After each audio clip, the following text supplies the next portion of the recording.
of what you've learned? Obviously, there were some communication breakdowns here, and I know local law enforcement are feeling pleased that Donald Trump had faith in them and they in he and providing protection. But this was really a lucky break by one savvy, quick-witted agent that made this a very different event. What do you think?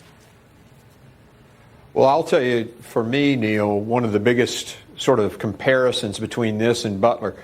When I was at the site immediately after the Butler event, I'm standing there where President Trump was doing our assessment of the situation. Cheadle had never even been there. And the acting director, Rowe, I mean, as soon as this incident happened, he's in Palm Beach County, right? So that's a huge difference from what the previous leadership of the Secret Service had done. Now, I will tell you that I look at the way this thing happened, and I'm actually supportive of their response. They had a forward team walking. They identified the shooter. They got to him before he shot. Those are all very good things. Those are things that need to be complimented. Now, there's some things we need to look into. For example, where were their UASs? And, they had a helicopter in the air. What did the helicopter see? What was it covering? So there's a lot of questions that we got to dig into.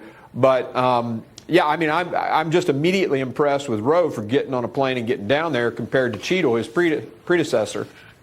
It's interesting, too. I guess for now, what we know about the alleged shooter is he's facing 2 firearm counts, right? And if found guilty on both of those, he could be in jail for the next 20 years, pay $500,000 in fines. More might be coming forward. What did you make of, for now, just the 2 firearm count charges?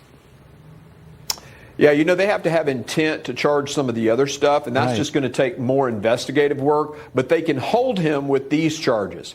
So that's why they've, put those 2 charges down very quickly so they could hold him, continue to question him, and get to intent of why he hid in the bushes for 12 hours. Now, you and I, we apply a little logic. We know why he was there. Yeah. But they got to dig into that and get his intent to make the element of the crime and then make the charge on other things. Well, apparently he's not talking himself right now. So what do you make of that? Right.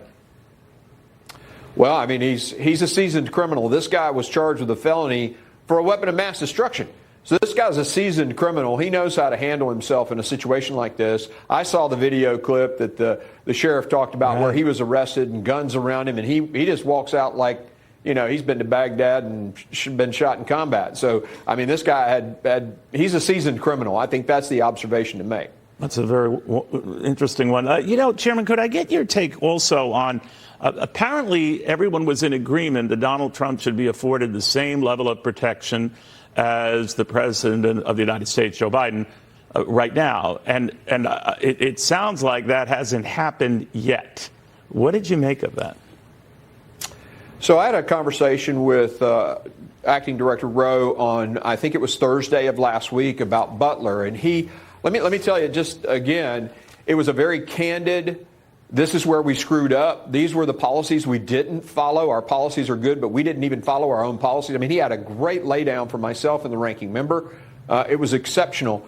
I am still sort of keeping my eyes on him right now to see how he's going to do with this one. But they're moving forward to fix this. And what he told us on Thursday was that the president had gotten or was getting that level, the same level as President Biden.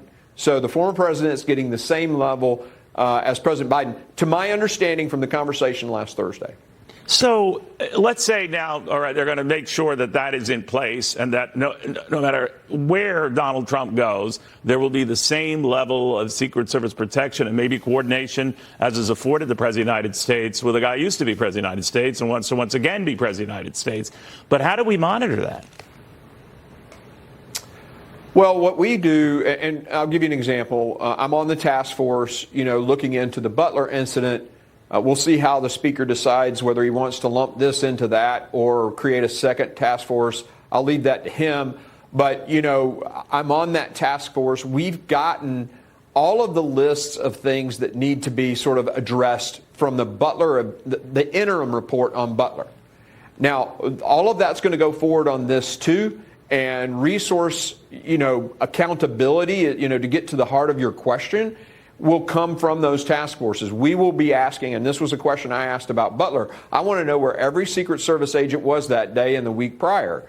You know, because they say we're constrained with resources. Well, tell me where all of your other resources were. That's one of the accountability questions that we'll be asking again for today. But today it looked like, you know, they were ahead of the bad guy. Indeed. Chairman, thank you so much. I know you have a lot on your plate and very appreciative of your taking the time to talk to us.